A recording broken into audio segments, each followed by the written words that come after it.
नमस्कार दोस्तों, welcome to my new video. दोस्तों, मैं आज बात करने वाला हूं कि 8वां वेतन आयोग जो अभी लागू कर दिया सरकार ने, और 7वां वेतन को जो नियम की लागू किया था 2016 में, उसके बाद 2025 में जो 8वां वेतन आयोग चालू किया है, उसमें क्या बदलाव है, उसमें क्या क्या चेंजेस देखने को मिलेगा, और जो गवर्नमेंट सेक्टर में जो काम करते हैं, जो गवर्नमेंट एम्प्लॉय है और कॉर्पोरेट जो एम्प्लॉय है, दोनों में क्या अंतर है, दोनों के बीच में कितने डिफरेंट है, कितने परसेंट डीए मिलता है इसको, कितने परसेंट इसको महंगाई भत्ता मिलता है सरकारी कर्मचारी को, और जो कॉर्पोरेट में काम करता है कोई कंपनी में, उसको इन्फ्लेशन कितना मिलता है, महंगाई के अनुसार कितना महंगाई भत्ता मिलता है।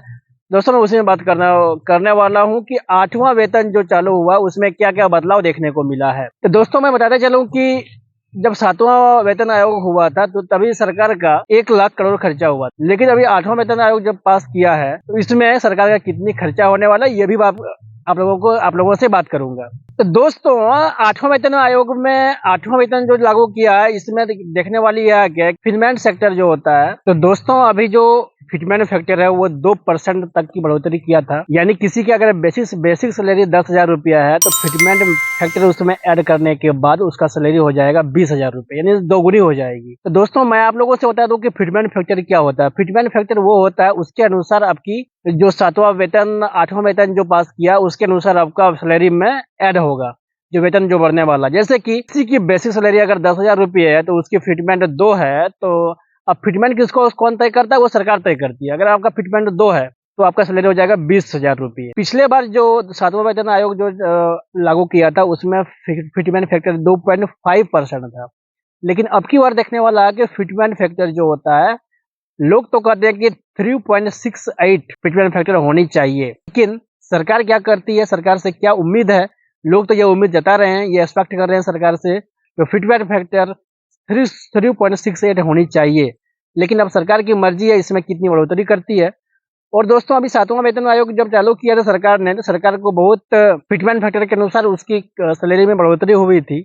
लेकिन अगर अब 3.68 की परसेंट की अगर बढ़ोतरी करती है सरकार, तो उसमें अगर जिसकी सैलरी है 10,000 रुपये बेसिक सैलरी अभी फिलहाल, तो उसकी हो जाएगी सीधे 60,000 रुपये। समझ गए ना, सीधे 60,000 रुपये हो जाएगा। यानी मेरा कहने का मतलब है कि अगर कॉर्पोरेट में जो काम करते हैं तो उनकी सालाना जो इन्फ्लेशन रेट जो बढ़ता है 1% भी नहीं बढ़ता है, लेकिन जो गवर्नमेंट एम्प्लॉई है, जो सरकारी कर्मचारी है, उसकी जो बढ़ती है सालाना 3 से 4% महंगाई बढ़ती है, महंगाई भत्ता। और प्रत्येक 6 महीने में तो उसका डीए बढ़ता है, 2 से 3% उसका डीए बढ़ता है। तो दोस्तों, मेरा कहने का मतलब यह है कि जो गवर्नमेंट एम्प्लॉई है उनकी जो इन्फ्लेशन रेट के अनुसार उसकी महंगाई भत्ता दी जाती है, लेकिन जो कॉर्पोरेट में काम करते हैं, जो कॉर्पोरेट सेक्टर में काम करते हैं, जो फ्रेशर्स, उनकी क्या हाल होती है। मैं तो कहता हूँ कॉर्पोरेट फ्रेशर्स का ये हाल होता है, भाई 10 साल के अंदर उसका मुश्किल से 3 से 4% उसका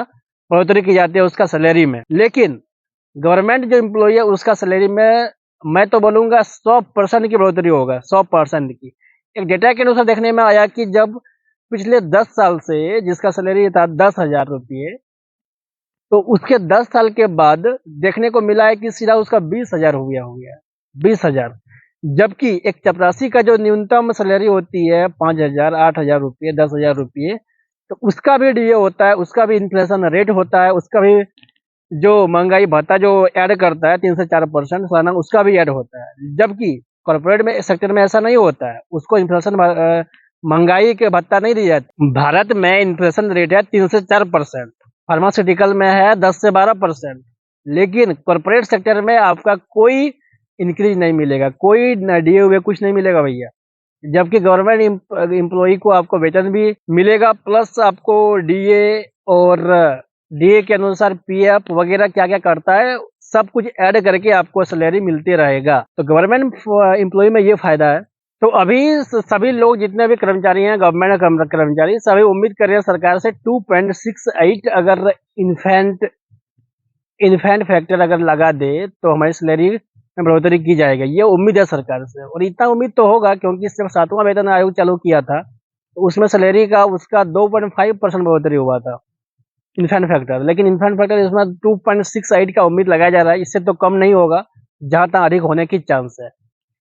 और मैं बात करने वाला हूँ कि अगर पिछले बार जब सरकार ने सातवां वेतन जब चालू किया था, तो उसमें क्या हुआ था, जो सरकार को 1 लाख करोड़ का खर्चा हुआ था।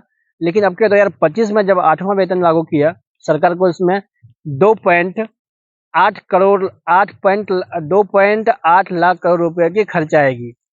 और ये सरकार बजट में से ही निकाल के देगी। सरकार जो बजट के अनुसार बजटिंग जो करते हैं, जो उसके जो फाइनेंस मिनिस्टर है और जो ब्यूरोक्रेट्स हैं, वो सारे कैलकुलेशन करके ये सब रेट निकालते हैं।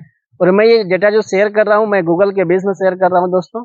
मेरा ये कोई पर्सनल ओपिनियन नहीं है, मैं गूगल के बेस में ये डेटा आप लोगों से शेयर करना चाहता हूँ।